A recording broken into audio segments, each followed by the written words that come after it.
Meenakshi YouTube channel చూస్తున్న వారందరికీ ధన్యవాదములు. నమస్తే. చాలా వీడియోలు చేసి పెడుతూ ఉన్నాను. మరి నచ్చినట్లయితే లైక్ చేయండి, షేర్ చేయండి, సబ్స్క్రైబ్ చేయండి. నిన్నటి చెప్పిన వీడియోకి ఇది కంటిన్యూషను. 1, 4, 7, 10 స్థానాలంటే లగ్న, చతుర్థ, సప్తమ, దశమ క్షేత్రాలని కేంద్ర స్థానాలు అంటాం. లగ్నం తర్వాత ఎన్నో భావం? 2వ భావం. 2 నుంచి మళ్ళీ కేంద్రం 5, అంటే లగ్నం నుంచి 5వ స్థానం. మళ్ళీ 5వ భావం నుంచి కేంద్రం అష్టమ స్థానం అవుతుంది.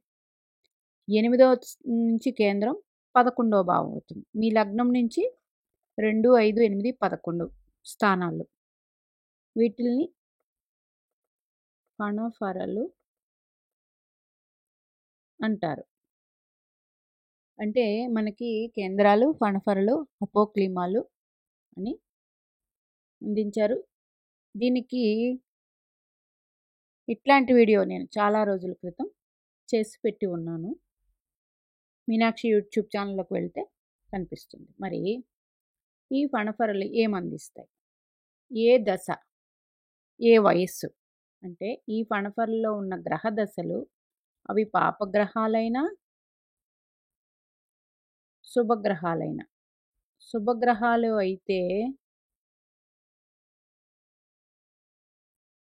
వెరీ గుడ్ రిజల్ట్స్ ఉంటాయి. పాపగ్రహాలైతే అంటే శని, రాహువు ఇట్లాంటి దశలు, కేతువు, కుజుడు ఇట్లాంటివి ఈ 2వ స్థానంలో కానీ, 5లో కానీ, 11లో కానీ, 8లో కానీ మీ జన్మలగ్నం నుంచి ఉంటే ఆ దశలు బాగుంటాయి. కొంచెం కష్టపడాలి. అయితే ఏ వయసులో వస్తే? నిన్న కేంద్రాల్లో 0 నుంచి 30 సంవత్సరాలు చెప్పుకున్నాం. ఇది 30 నుండి 50 సంవత్సరాల వయస్సు.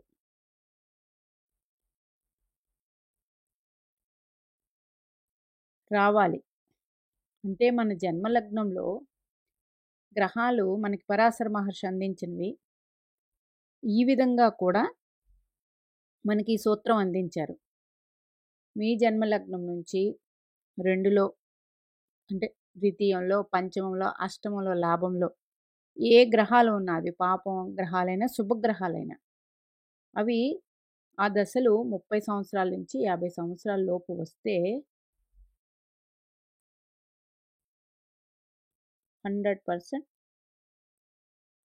యోగాన్ని ఇస్తాయి.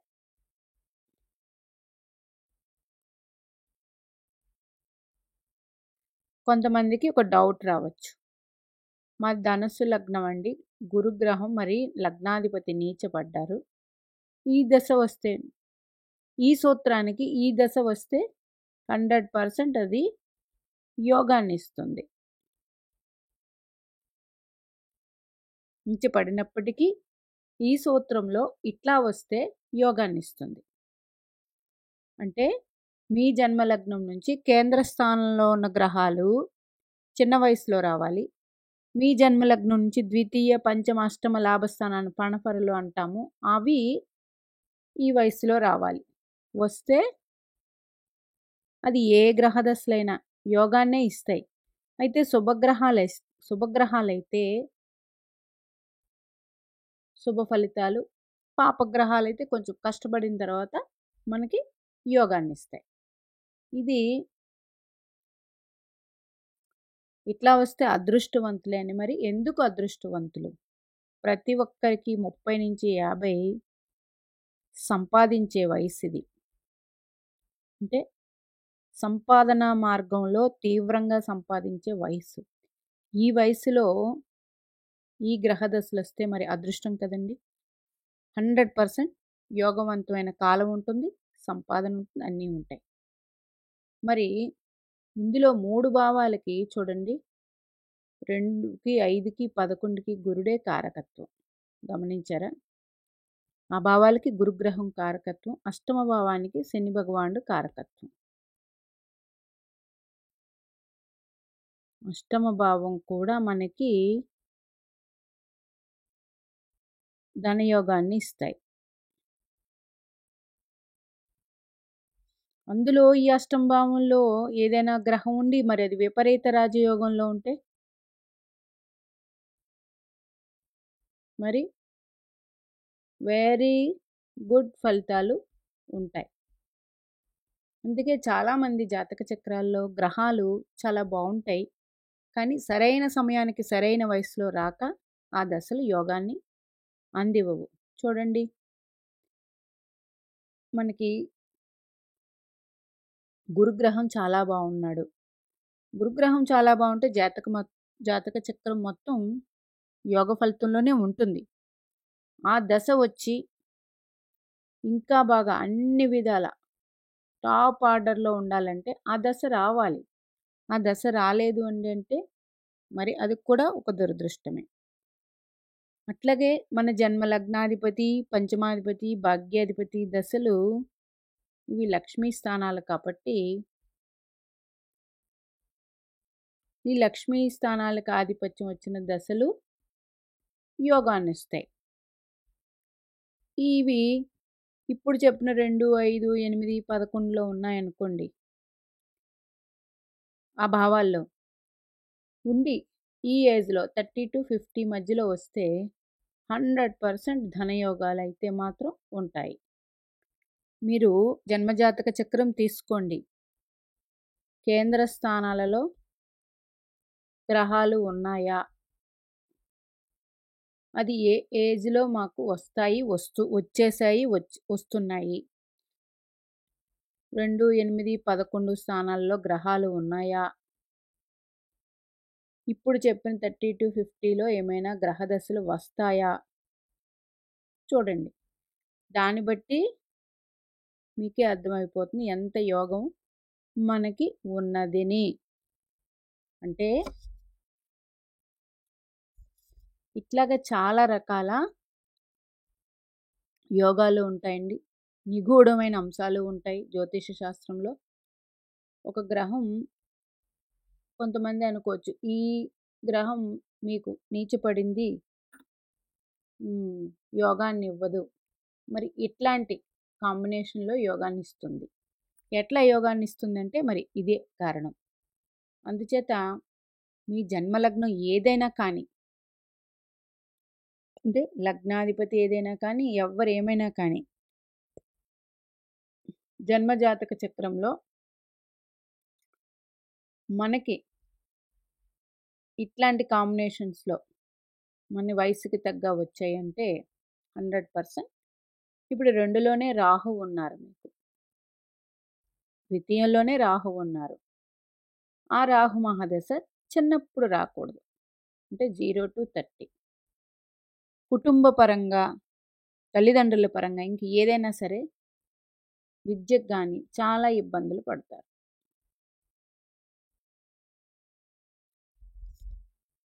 అదే రాహువు 42 సంవత్సరాలకి రాహు మెచ్యూరిటీ లెవెల్స్ ఏజ్కి 42 నుంచి రాహు స్టార్ట్ అయ్యారు, అది కంటిన్యూ అవుతుంది. 50 లోపు వచ్చింది కాబట్టి దాని దశ అంతా బాగానే ఉంటుంది. అది రాహువు బలం ఉన్నా లేకపోయినా బాగానే ఉంటుంది. మరి ధనయోగాల విషయంలో రాహు ఉన్న రాస్యాధిపతిని బట్టి, రాహు ఉన్న ఏ భావం అయిందో ఆ కారకుడు జన్మలగ్నానికి శుభత్వాన్ని బట్టి ఇవన్నీ మళ్ళీ ఎంత ధనం ఇస్తారు. ధనం అని ఎందుకన్నానంటే 2వ భావం ధనాన్ని సూచిస్తుంది. 2వ భావంలో రాహు ఉంటే ధనం బాగా ఇస్తారు, కానీ ఎంత మేరకు ఉన్నదన్నది మళ్ళీ ఆ రాస్యాధిపతి ఆ భావకారకుడిని బట్టి ప్రెడిక్షన్స్ మారుతాయి. ఇట్లా తీసుకోవాలి. అదే మీకు వృశ్చిక లగ్నం, గురుగ్రహం 2వ భావంలో ఉన్నారు, కారక ప్లేస్లో కారకుడు సొంత రాశిలో ఉన్నారు, కానీ ఈ ప్రెడిక్షన్లో ఈ దశ వస్తే 1, 2, 3, 4, 5 2 భావాలకి పంచమాధిపతి కూడా అయ్యారు కాబట్టి, ఆధిపత్యం కాబట్టి మంచి ఫలితాలు అందిస్తారు. ఈ వయసులో రావాలి. ఇది వెళ్ళి ఒక 60 తర్వాత వస్తే నార్మల్గానే ఉంటుంది. అదే చిన్నప్పుడు వస్తే నార్మల్గానే ఉంటుంది. ఇట్లా తీసుకోండి, ఇట్లాగా తీసుకోండి. జన్మజాతక చక్రం ఓపెన్ చేసి చూసినప్పుడు ఫస్ట్ గ్రహాలు జన్మజాతక చక్రంలో 12 భావాలలో ఎక్కడ ఉన్నాయి, ఆ గ్రహాలు రాశులు, మిత్రక్షేత్రాలు, స్వక్షేత్రాలు, ఉచ్చక్షేత్రాలు ఇవన్నీ చెప్పుకున్నాం. ఏ నక్షత్రంలో ఉన్నాయి దాన్ని బట్టి చెప్పుకున్నాం. ఈ మెథడ్లో ఈజీగా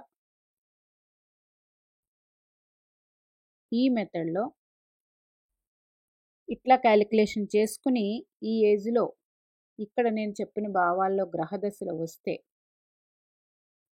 2, 5, 8, 11 భావాల గ్రహదశలు వస్తే యోగం. ఆ గ్రహదశలు మీ జన్మజాతక చక్రానికి మరి యోగవంతమైన వారైతే, అంటే 1, 5, 9 అధిపతులు, 4, 7, 10 కేంద్రాధిపతులు, కోణాధిపతులు అయితే యోగాన్ని ఇస్తాయి. మాకు అలా అవ్వలేదండి, 6, 8, 12, 3 కొన్ని అయ్యాయండి 2, అది యోగాన్ని ఇస్తాయి ఈ మెథడ్లో. ఇవైతే మరి వెరీ గుడ్. అందులో శుభగ్రహాలు అయితే గురు, శుక్ర, బుధ, చంద్ర ఇట్లా గ్రహాలు. పాపగ్రహాలు అయితే కొంచెం కష్టాన్ని ఎక్కువ ఇచ్చి అవి కూడా యోగాన్ని ఇస్తాయి. మీనాక్షిదేవి ఆశీస్సులు మనందరి మీద ఉండాలని కోరుకుంటూ నమస్తే.